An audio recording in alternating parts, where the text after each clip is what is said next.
Fayulu Mokambi a décidé engagement pour la citoyenneté et le développement na ndenge bandeko bayebi aboya ata mokolo moko te kokende na maponami. Ndeko Fayulu alobaki ete soki seni oyo azali ko organiser élection na kati na mboka ba nettoyer fichier électoral mpo ete toyeba eloko nini ezali na kati mboka nyonso tu esalaka ndenge wana. Alobaki basala yango biso tozali prêt tokende na baélection. Alors na tango tozali kopusana na baélection bato babandi kobanga po ete na ndenge ndeko Martin Fayulu alobaki bakanisaki ke akokende na baélection te eza lukuta. Na congrès na biso ya Kisangani tolobaki ke biso tokoki koboya te da élection tolingi ba condition ezala réuni. Mais na tango ba catholique senko na eko bakambi ya église protestante na société civile na bandeko ebele na kati ya mboka babandi kobanga babandi kobenga soki Fayulu azali te opposition ya solo ezali te ba assurer biso ete bakosala nyonso po ete transparence ezala. E tango mokambi ya décidé ayoki ndenge wana alobi tango ekoki tozali kokende. Pona mutuna na yo ndeko Martin Fayulu azali kokende a ko déposer candidature na ye na mokuse na ko oloba ndenge wana. Parce que nini est changé. Olobi ba assuré bino nani assuré bino ke maponami makozala malamu na ndenge bolingi pe makambo banda osenga eloko nini changé banda banda osenga ngo. El makambo changé po ndenge alobi na kati ya discours na ye église catholique na église protestante balobi bango bakosala tout bako accompagner ba opposition na pouvoir na ba élection mpo ete makambo nyonso tu esalama na ndenge esengeli kosalema. E na tango mokambi Martin Fayulu ayoki ndenge wana donc akoki kozela lisusu te po seni asalaki makambo oyo biso tosengaki te. Donc ndeko Fayulu azali kodepose candidature na ye na mikolo ezali koya. Toloba pe malamu azali kosenga bongo audit ya fichier électoral azali kosenga makambo belé lokola bandi makotia bato mususu na seni na makambo mususu kasi makambo wana bolobi ba rassurer bino esalami te abandaki koloba toko kinde te na maponami pona lokola ka tête baissée lokola kaka toyebi déjà moto akolonga na maponami bongo tokende ko accompagner basusu kasi sikoyo eyinko bani na ndimi ko accompagner basusu mokonzi ya seigneur bi akosala fichier électoral te bino moko bosala yango bon ça peut résultat par nani nini changer siko penza bato mituna andimi ko kende ko accompagner victoire ya ba mususu. Non azali ko accompagner victoire ya bato mususu tendeko ba résultat ekozala publié par bureau de vote. Donc wana tuzui ba assurance communauté internationale est impliquée. Ba catholique ba s'impliquer, ba protestant ba s'impliquer.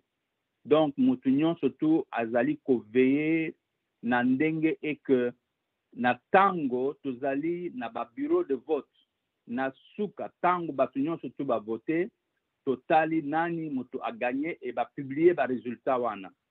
Donc ekozala likambo makasi te. Donc mboka na biso ekoki ko continuer na ndenge ezosalema ndenge alobi na kati na discours na ye pasi eleki bato bazosouffrir makasi tokoki kotika mboka ndenge wana te. Donc tango ekoki oyebi ke ndeko Martin Fayulu aza mutu moko abundelaka mpona peuple abundaka bitumba po ete indépendance totale ezala na kati ya mboka na biso. Donc ozomona mboka nzala ndenge ezopela désordre ndenge ezali injustice ndenge ezali omoni ndenge makambo elekaki na Goma. Donc bato bakufi parce que bazo protester. Donc tokoki kondima makambo wana tende. Donc makambo changé parce que tu as assurance la communauté internationale, église catholique na église protestante na société civile. Donc toujours que na élection, assurez-vous. Donc victoire il y a peuple ezali sûr. Donc mutakoyi balisus l'élection oyo ezalité. Moto assuré bino ezali seni to pona moni pe mokonja seni azo considérer que bino boza te na maponami na landi ba interview asali mikolo moto assuré bino eza église catholique na senko na SCC kasi seni te na seni te na communauté internationale. Bongo seni imutesala kama ponami église catholique nde sala kama ponami ti na SCC soki bobukende bongo donc eloko ni ko assurer bino ke makambo za obanga ekusala te po église catholique pe koteza nango libanda na ezosala makambo ezotala ngo libanda bazana bato bazana kati ya même observation wana te ezali bato batikalaki ekambami bakambami na évêque Dodo Kamba na basusu. Po oyebi ndeko fichier électoral toyebi te eloko nini eza na kati. Moto nyonso tu alingaki société civile ba église bato nyonso tu balingaki bayeba eloko nini ezali kuna na kati. Toyebi te eloko nini ezali na kati. Assurance biso tozali na yango na moi na lelo ezali que communauté internationale na ba église na société civile bango nyonso tu basangani tolobi biso nyonso tu ba résultat ekozala publié par bureau de vote. Eloko changer nde yango wana eza eloko munene. Donc eloko changer nde yango wana e na suka tokoyeba muto oyo a gagné nde aza nani.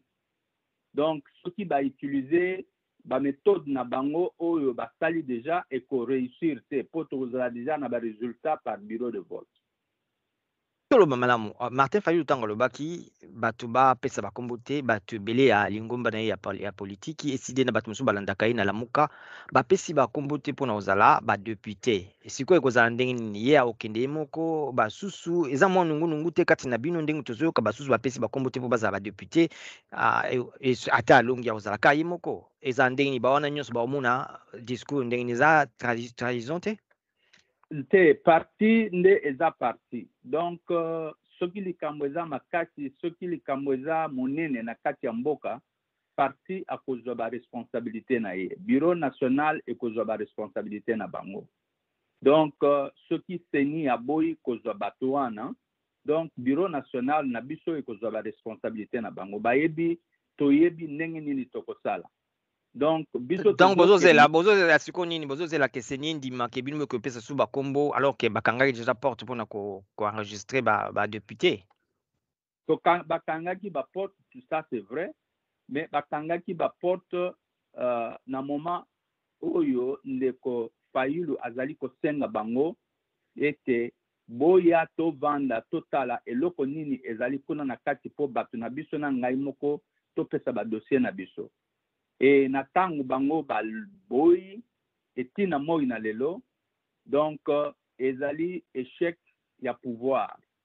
Donc ezali échec ya pouvoir eza échec ya peuple te peuple alobi ndeko Martin Fayulu ifo azala baleli église catholique eleli église protestante eleli. Donc ndeko Martin Fayulu ayoki ndenge alobi na discours na ye ayoki kolela ya bato nyonso tu alobi ye akopesa candidature na ye.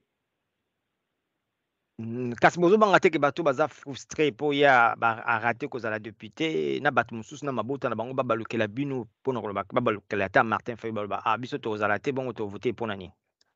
Non. Eza frustration te ndeko. Ok? Na kati ya décision oyo bino bozali kozwa bokotala eloko nini eleki mutuya. Eloko nini eleki mutuya. Bureau national eyebi eloko nini ezali kosala. Eloko ezali mutuya pona biso ekendeko Martin Fayulu ati ya mutu na ekuna peuple e voté ye na tangu peuple ko voté ndeko Martin Fayulu nde tokoyeba eloko nini ekosalema nsima.